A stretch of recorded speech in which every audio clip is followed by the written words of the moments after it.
about creating action to help us all become net zero.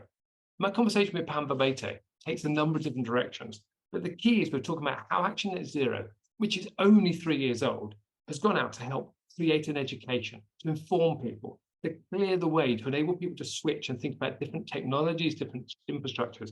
But they're also working around how do we influence the network? How do we get out there and talk to the right people? To help organizations, help residents, help community groups, help businesses really understand how they can contribute to the net zero targets that we have all committed to, the things that will make a difference in our lives.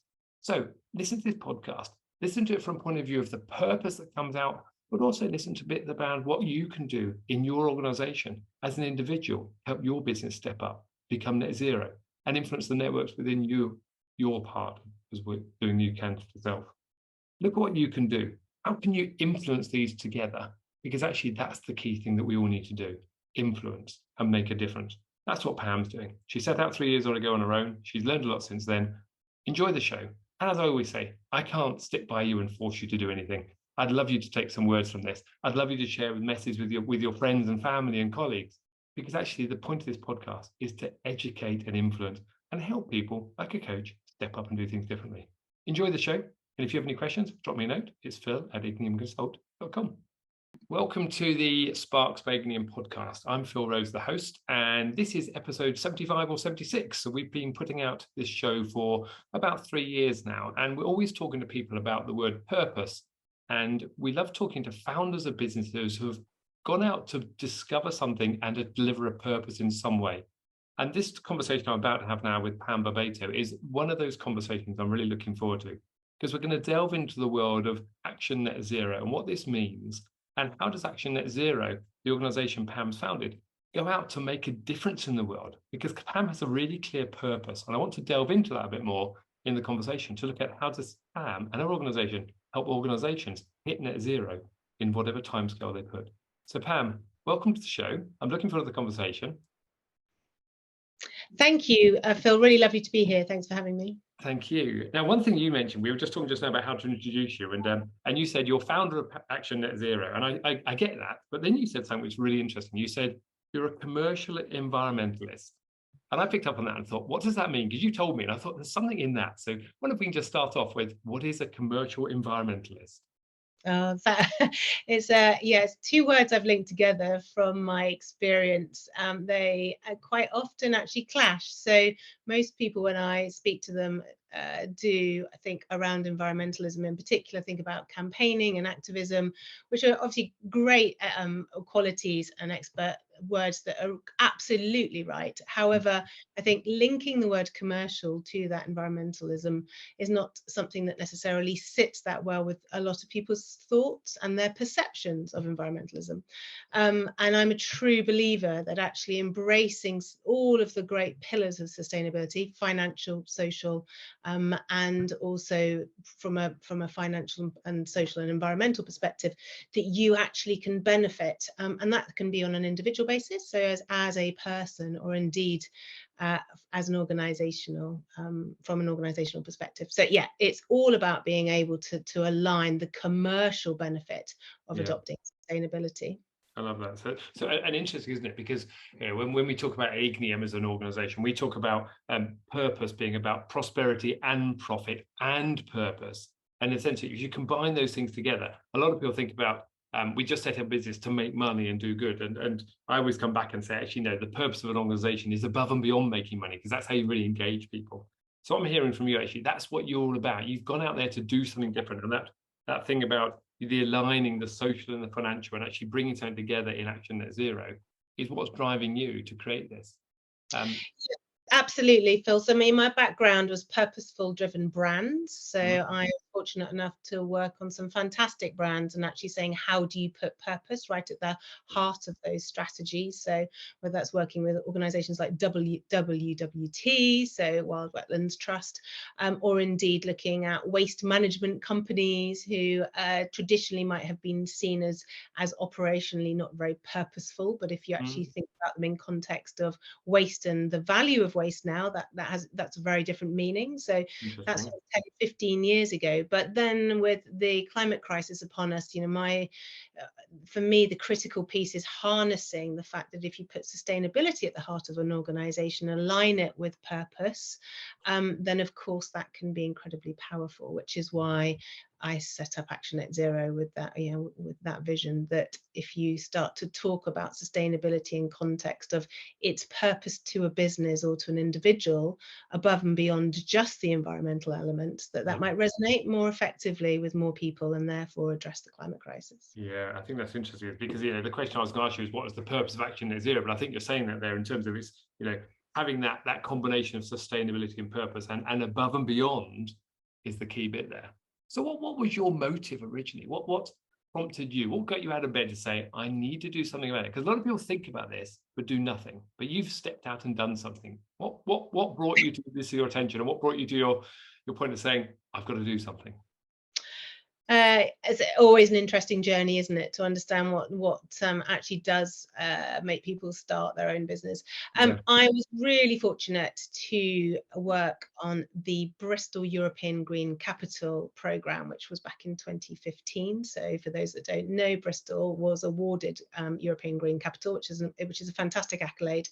And that was a programme of activity that engaged on a citywide level about sustainability. So it had everything from amazing arts programs that were funded by Arts Council through to working with eminent organizations across the region to be able to show people how, by embracing sustainable actions, you can deliver prosperity to communities. And that really did inspire me, and that, with a link of having worked in the sustainability sector for the previous 10 years, which was my brand and marketing and sustainability, led me to really feel that there was a missing element on a regional and on a local basis, which was, where do you go if you want to be more sustainable but you're not sure what actions are actually going to credibly deliver on that sustainability requirement, i.e. reducing carbon impact and thinking about air quality, methane, all of the other greenhouse gases that make up the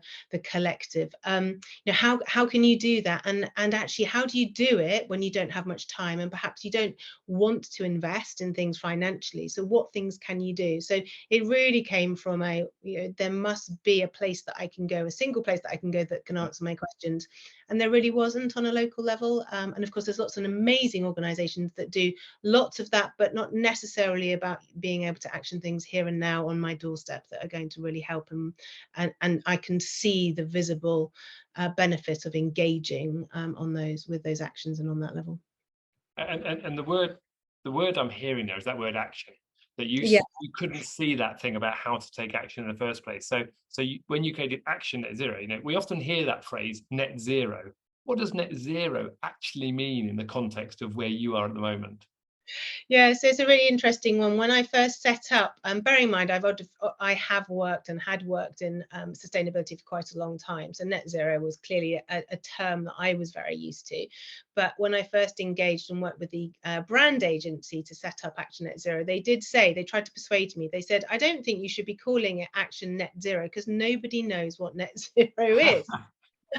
And I did say, I know, but that's the point, because it's going to be such an important conversation that we're going to have that I think we should be using that word. Just again, use the terminology and try and build the understanding around it. So you've got a really good question though. What does net zero mean?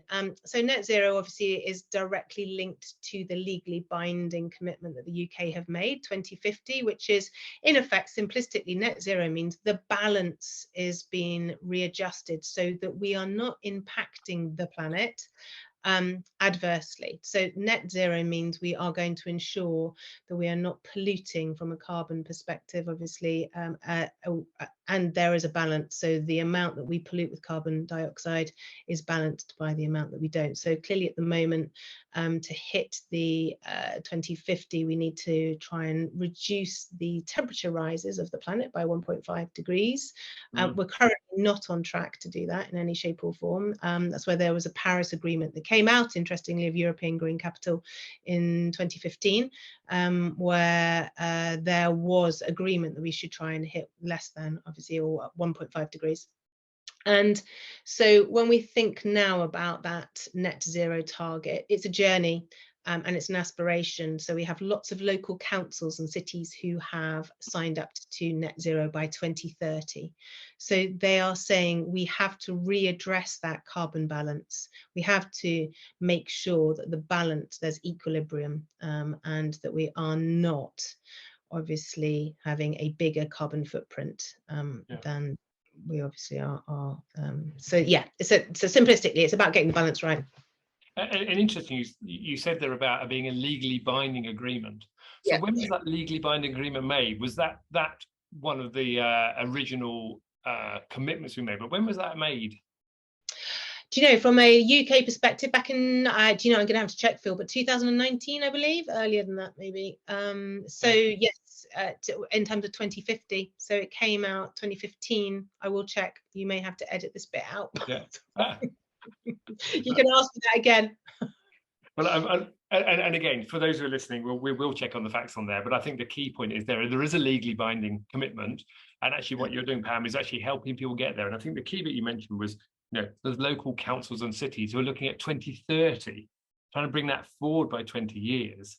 So they're acting on it, realizing, hey, we've got to do something, and as a city, we've got to do something. So there's a couple of things there. Obviously, you're working from an organizational perspective, but you're not just working with companies; you're working with other organizations to do that.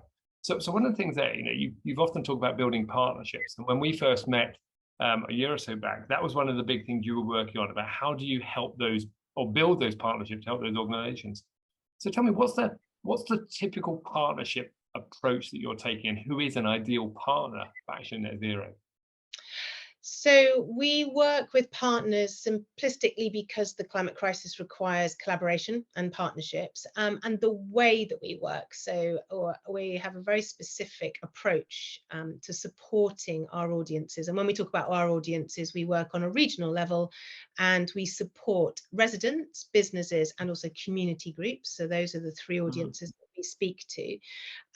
We bring subject matter experts around core areas of decarbonisation. So if you can to decarbonise the UK by 2050, of course, is a gigantuan task, and that has been broken down by incredibly experienced individuals that have created the IPCC's 6 carbon report, and that report is supplied to the government. And simplistically, it has 4 key areas, which it talks about: decarbonisation of transport, decarbonisation of the built environment, that includes industry as well, and then food systems, and then carbon capture and storage. So we at Action Net Zero align ourselves to that 6 carbon report from a strategic framework perspective, because policy intervention is a critical piece of being able to action change.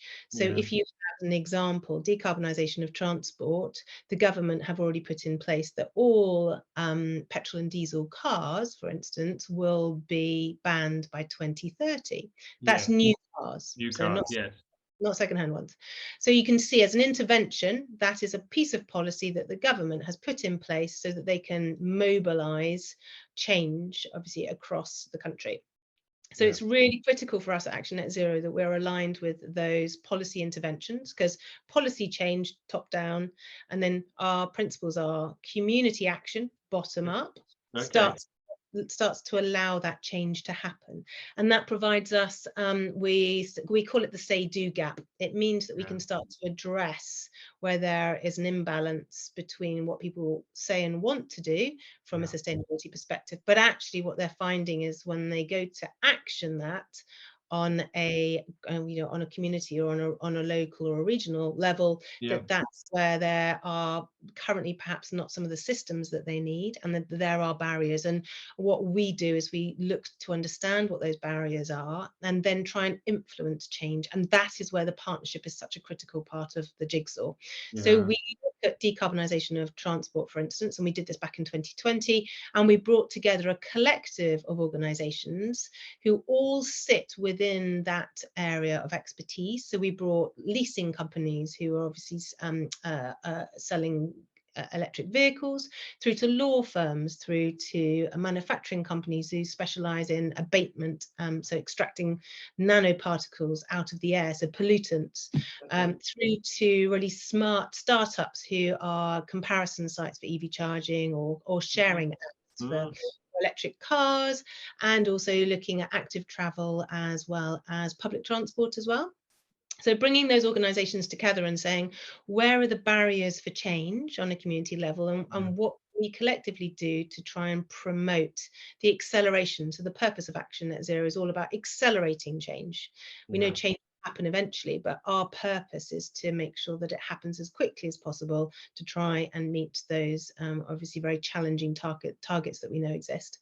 So yes, so that's where the partnership piece really comes into play. So then last year we started to approach decarbonisation of the built environment, which is a huge area. It kind of links in transport, but it also, of course, is fabric of buildings. So that gets into complex areas, and also then industry as well. So looking at it from a business perspective, if you own a site and you are a manufacturer or you use a lot of electricity, how might we at Action Net Zero support those types of organisations to transition, to accelerate and transition quickly. So as an example, we held a round table with Dan Norris, the local Metro Mayor, last October, along with 10 other experts in the area, everything from the Western Distribution, which is what's called the DNO National Grid, so they're part of the infrastructure, through again to law firms, to experts in energy, to solar PVs suppliers, and came together and said, where are the blockers? And there were some really interesting areas that surfaced through that discussion, where we've got some disconnect, and we know that disconnect appears in so many areas of our lives, but it's a critical part of the issue for sustainable change, the disconnect, and quite often that's systems and processes. And that's and interesting, you mentioned the word barriers. So I guess that's part of the problem, isn't it? It's that disconnect between places, but actually the systemization part of it. And when you're having that round table there, I think you mentioned that a few times to me before, and I think that sounds a massive gain for the Southwest effectively, because people are sitting up and noticing. And I know you mentioned before that the Southwest, there's been a lot of investment put in there to look at how do we decarbonize and actually get ahead of the game. And I don't know how other areas in the country are doing, but actually getting ahead of the game and saying, okay, we need to do something. So there's a really powerful movement there. Yeah, they're involved with.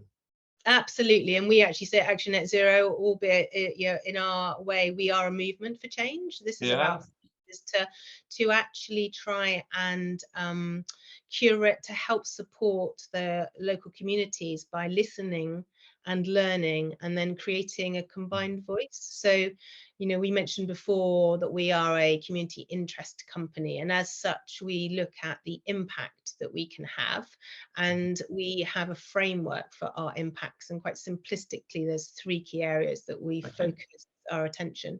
One is about educating and informing and guiding, which I think there's a lot of myths out there. We see day in, day out, misinformation, lack of understanding of things like the financial models that are available, the technologies that are available, or even just knowing who the really good, trusted suppliers might be. So all of that, so we bulk that under a kind of an informing, guiding and education area. Then the second one is actually enabling people to switch. So I think it's the classic one, isn't it? Marketing is one thing, isn't it? Communicating to people to engender them to buy or to act on something. For us, it's critical that if we're asking people to make sustainable change, that we lead by example, and at least offer them the choices to do so. So this is about then showing them what those choices are, including actually enabling them to engage with specific organizations. And we have partners who are sustainable solution providers. So whether that's, I mentioned before, whether that's an EV charging provider, or a solar power provider, or even a rewilding specialist, or all manner of things, but saying, look, there's a host of really, really clever people out there who can help, and they're trusted, and so we build relationships with those delivery partners as well. I love it. And interesting, that's the relationship. You said that, that education, inform and guide sounds to be the first piece, but that thing about enabling people to switch, that's the bit, because we can all be informed, but actually, again, it comes back to that action piece. Yeah, exactly. Got to enable people in the first place. And that's where, as we call it, so it's our second impact area, is switches in behaviour. And that's for us is about us demonstrating that people aren't just looking into it, that they're actually then following through and they're acting. So by supporting them, guiding them, and then being able to show them those different delivery partners, of which there's many, then they can make informed decisions, but act as well. So that's why we have that second piece. And then the third impact area that we focus on is influence and is influence and network. Okay. So this is where we have surfaced through all of those conversations that we have in any one area. We've surfaced issues, and those issues quite often are to do with the political systems that we sit in. Yeah. That's about, the planning reform that might be required to enable net zero targets to be met.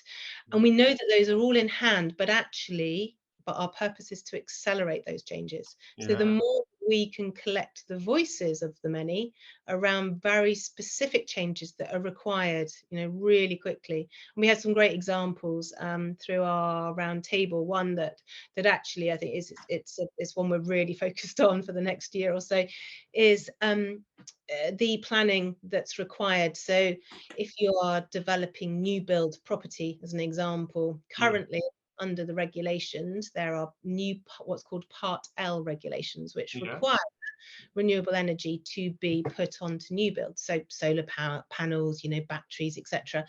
And that's great, but there are many developments at the moment where those planning developments didn't necessarily actually coincide with the regulatory framework, so the timescales are different. So the planning consented. Yeah. All legitimate, of course it is, but the planning was consented maybe 2 or 3 years ago, and Part L only came in last year. So Out of sync. lots of houses going up with no solar panels on them at all, and with the cost of living crisis as it is. And a lot of these houses are, are actually aimed at people that would want to invest in solar panels. So solar, yes, social housing, interestingly, is actually pioneering in many instances. It's a critical piece of the factor because they link the cost of living with the build structure, etc. But yeah, there's a whole private build area where it's not being addressed, to the extent that Action Net Zero actually was approached by a collective of residents on one particular development, saying, can you help us, because we want to be able to put solar panels on our property. We bought them 4 or 5 years ago where it wasn't a requirement, but unfortunately even then, at the time, it was written into their deeds that they weren't able to put them on there. That's So unbelievable.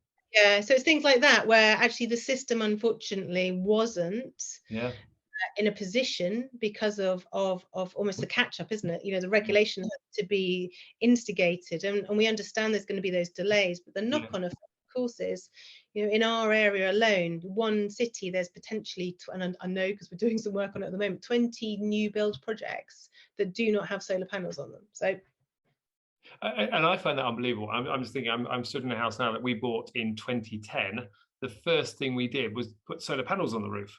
That's what we did. It was imperative to do it. And I'm just doing some work now with the house, and we put solar panels and batteries in there. And Lee Chadwick, if you're listening to this, you did a good job there, because actually, Lee, what you've done has helped, solve a problem for me. But actually, that's the type of people we should be talking to. So, I always give a plug for Lee there, because actually, what Clarkson Evans are doing, and Lee's driving that in terms of making sustainable standard, in terms of getting that thing in there. And actually, solar power is the thing that actually, with battery technology, we know we can help address not just the climate crisis, but actually the cost of living crisis as well.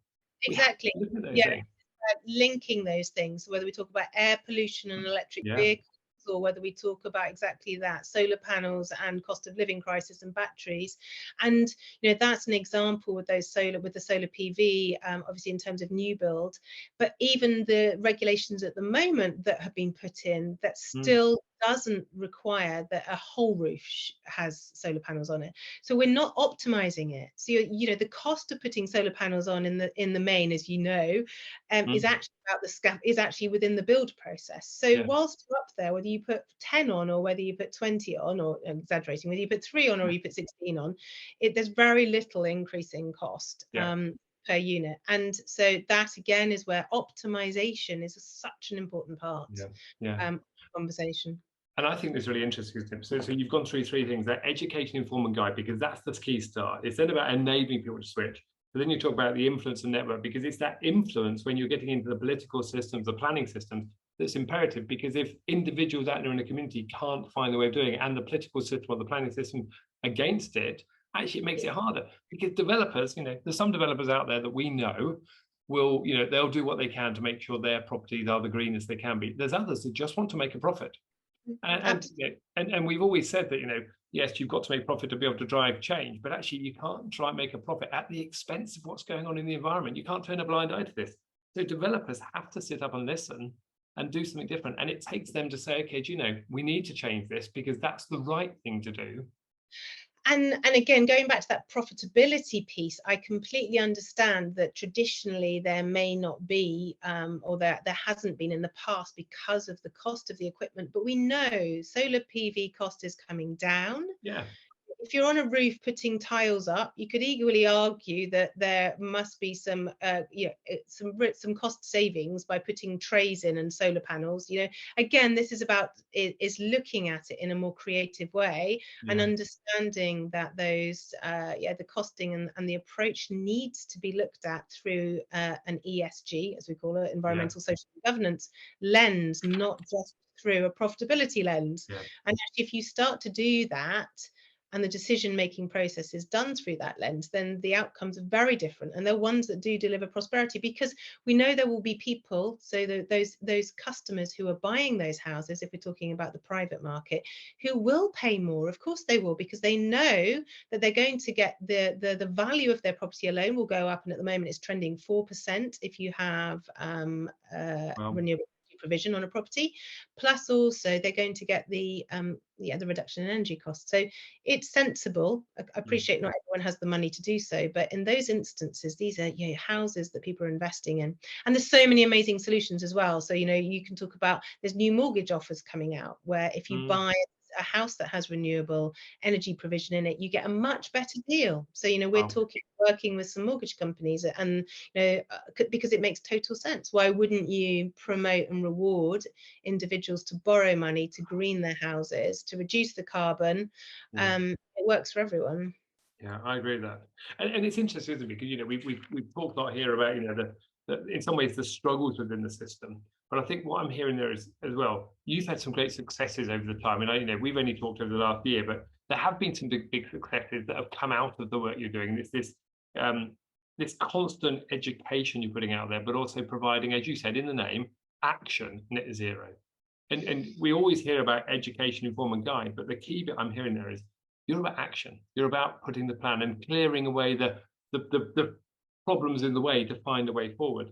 I wonder just what successes can you talk about that you'd say this is where it's really working? Actually, net zero is doing what it was set out to do. It's so of course we're 3 years old, so we're still young, and we are very much in that stage of being able to test and learn. But the learnings and where there's been great success is the partnership model, where there is a natural gain for any individual organization coming together with a collective, because that collective voice is incredibly powerful. So if we've seen this with our transport initiatives that we developed back in 2020, and we're seeing it with the built environment one now. If you're able to tackle some of these sticky points and actually come together around them to break those barriers down, that's hugely valuable. Because as an example, we have big corporates who are our partners, and they've signed up to science-based targets initiatives, for instance, which is a science-based model where they have to prove that they are reducing their targets in line, obviously, with their commitments. And some of those targets will be penalized in terms of having to pay for carbon offsetting or carbon credits if they're not able to deliver. And the cost of carbon is only going one way, and that's up. And if you actually look at that as a liability, as a large organization and as a cost as well, that shows you where the obviously the advantages of addressing these barriers are, and doing that collectively, because it's a win-win. So they can Yeah. then say, well, we will be able to hit more of our targets by addressing these issues. And also the other area is just the wonderful bit that I have to say I get a lot of joy out of, is seeing the connected bit on a community level. So actually saying, we've got there's some great ones where you might have a local farmer, for instance, who's really keen on putting some solar arrays in their on their land, and they're quite close to Yeah. industrial estates. And actually, because of the partnerships that we have developed over the last couple of years with larger entities and with bigger delivery partners, that we're starting to see now where we're able to connect those. And that's actually from us just being out in the community, that's understanding what community energy might look like. Wow. Those on the ground opportunities to say, there's a mutual gain here, and being able to fast track that, just because we are out, talking as much as we can, at events, obviously with local authorities. I've got a business breakfast next week in Corsham. There'll be businesses that are on a very specific industrial estate, but we obviously have those larger corporates that we can then say, actually, let's get together and let's look at how we can help address some of these issues. Yeah. So Yeah. those are the exciting areas. We can see we're breaking down barriers. So Yeah. I think I think as much as the educate and inform, which is lovely, people, all the I didn't know that, or the engagement levels are fantastic stats. And again, really, it's really good to see them steadily going up and up and up. More people, more interested in what they can and can't do. But it's the barriers bit, I think, that's the bit that I would absolutely say, where I feel that we're making the most impact. Yeah, and it's great in terms of what you said, that community energy, that mutual gain, where you're seeing real benefit coming through, and I think there's a real value there. I just want to come back, we've got about 5 minutes left to talk here, and you mentioned about ESG, and I think this is one of the big imperatives. A lot of people saw ESG when it first started as a financial metric, so organizations could measure how well organizations met their financial targets. So investors could look at those businesses and say, like, this one's got the environmental sustainability, the government said it, we'll put money into that. But ESG is becoming more mainstream now. And many years ago, we used to talk about triple bottom line and how businesses, you need to be addressing some of the climate changes. Some companies still are paying lip service to it. And I'm stood here against a green scheme, and it's green screen. I often think, we often hear the word greenwashing, where people just put some nice words in the annual report, but did nothing about it. I wonder, from your perspective, what does that ESG mean? You talked about delivering prosperity earlier. I wonder, how do you see this in terms of the work you're doing in convincing and communicating and people taking action and having ESG as core to their business? It goes back to the original question or discussion that we had, actually, Phil, which was around the focus ESG, about embedding it in organizations so that it is seen as a business driver, not as compliance. And if you, going back to board level decision making, this is where for us we would always advocate, if you can start to integrate ESG into your strategies, whether that's a growth strategy, an HR strategy, an operational strategy, a funding strategy, you can then see how it can really drive change. So, as an example, if you've got if you have a high growth target, actually, what are the imperatives of that growth target?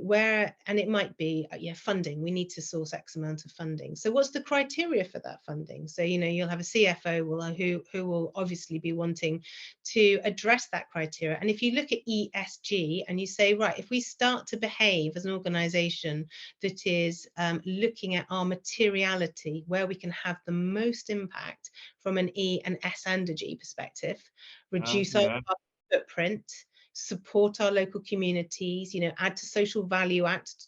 That's now, obviously, if you're procuring into the public sector, that is a de facto requirement. Okay. How can we give back? And governance, in terms of ensuring, obviously, diversity and inclusion, thinking around the way that we behave when we are importing and exporting, obviously our living wage, etc., etc. Those ways of ensuring that the people that we both employ, we interact with, and our customers and our suppliers are all treated in a way that absolutely supports prosperity for communities, for the environment, and Mm, for societies, you are going to drive your organization forward because everyone's going to want to work for you. So it's about those higher metrics, isn't it? yeah, that's And the interesting. regulation. So for us, this isn't, and I was fortunate enough to work with organizations like EDF Energy back in 2008, 2010. And environmental was much more a regulatory and a compliance requirement Yeah, then. It's not anymore. It's about being future fit as an yeah, organization. And we've seen the legislative change. So if you're a non-exec director now for obviously a certain size, but FTSE style kind of organization, you are going to be accountable for the decisions that you make. And there is again abroad mainly, but again, that there's legislative penalizations if you're not doing what you should be doing in context of environmental social governance. yeah, So yeah, and of course powerful. every small organization is linked to a large organization. So which is why I think it's an exciting change. I think, historically we've seen you've got large organizations that don't necessarily embrace their supply chain, Yeah, but because of ESG, that embracing supply chain and supporting and nurturing supply chains yeah, is a critical part of achieving your own carbon yeah, footprint. I love So that. that's changing, I think, changing the way that those supply chains, the big organizations and small organizations are working together. And I think that to me is an exciting area, Yeah, albeit incredibly challenging area, but it's a really exciting area because that starts to unite and reconnect, I think, those yeah. organizations where historically there's just been a lot more disconnect. And I think it's interesting that word connection. And you talked earlier about this in terms of that comes back to community interest is one of the key things where you can connect the thing that the community groups want and the business wants and the residents want. So putting that together, and what part of what you do Action Net Zero is remove those barriers and remove those disconnects, or first of all discover the disconnects and then help to remove them to pave the way. And I think there's a lot of merit in there that people just don't know where to go for some of the answers. With what you're doing is cutting through some of um, the blockages, help people actually really understand what can be done. And that key bit there you mentioned about nurturing relationships to connect the small organizations and the large organizations, because at the end of the day, it's all a connected system. We just got to understand how to manage those connections. Yeah. Um, Yeah. I've really enjoyed this conversation, and we said there's lots of things we could talk about, and we're trying to condense it down into a short space. I wonder if you were to go back, and obviously you've been in business 3 years in Action Net Zero, but with your experience, I wonder, with what you now know, what would you do differently if you could have come at this differently 3 years ago? Is there anything you could have done differently in your quest for Action Net Zero to be a force for change? Because it won't have gone smoothly. Most businesses don't. No. What learning have you got? Yeah, the learnings are, I think, around the funding model. Yeah, So and also around actually it's a governance piece. So I set up Action Net Zero by myself um, with a blank piece of paper, but with a set of core principles that I'd kind of developed over the years of working obviously in various organizations that I truly felt had worked. The ridiculous thing is one of those was and clearly is being shown out now is around partnerships and connection. mm, The irony is I started off by myself. yeah. so Okay. I think Partnerships and connections. I made partnerships and made connections very quickly, but I think, yeah, in hindsight, to have tried to build an organization that had a number of individuals that could obviously set the organization up Yeah. with lots of different skill sets coming together at once probably would have been the way that I would have done it. But then again, what you're doing is actually that, but it's just taken time to get there. So there's a great learning in there. But and I always think it always takes an evangelist to start things off. And most entrepreneurs have to be the one who's willing to disrupt and do something. And part of what you do is galvanizing the team and enabling them to step up. But they probably didn't know that you were out there in the first place. So you've got that role of leading the charge, so to speak, to go and say this is where we need to go. And it takes a bit of trial and error to do that, even if, as you say, partnership and connection is what you're all about. But actually, you're getting there in 3 years. At the end of the day, not many commercial organizations survive that first 3 years anyway. So it's a journey, and it sounds like you're getting there. Absolutely. And I remind myself it was at the beginning of the pandemic as well. So with for the first year, actually the connections and the getting out there was only ever online. It was super, super hard. So And we all know how hard that is. Yeah, it's yeah. hard. So Thank you. I mean, it's been an amazing conversation, and there's lots more we could delve into. If people wanted to find out about Action Net Zero, where would they go? How would they find you? How would they find Action Net Zero? So just go to actionnetzero.org, and we have a section that is called Going Net Zero at Home or Going Net Zero at Work, and you can dive into those areas. If you're a business and you want to have a chat, then I do one-to-one consultations. So that's about free conversations where I just chat, and we do a little survey before that people fill out so that I can give them as much guidance, give them some pointers, and then obviously talk about how we can support them if that's appropriate. And then on an individual basis, absolutely, we do very similar where you can sign up to newsletters, or you can actually speak to some of our team if you've got any queries. But we've got lots and lots of guides on the website which are broken down into how you can make incremental changes at home. So there's a wealth of information on there already for people just to seek out and look, as well as lots and lots of kind of delivery partners and companies that you can contact if you actually want to go ahead and make some changes. Yeah, and I think that's interesting. It comes back to that same point earlier, wasn't it, that you said it's about that helping people switch, enabling the switch, but actually providing that system so people don't know where to go. It's a minefield out there of information. We don't know what's right, we don't know what's wrong, but actually what you're doing is laying the foundation and saying, this is the route, this is the way through, and actually connecting the people together to do those things. So I think that's a wonderful thing. And yeah, Pam, I love this conversation because it really connects to me at purpose and at heart of what we're trying to do with an Ignium, is help organizations find their purpose.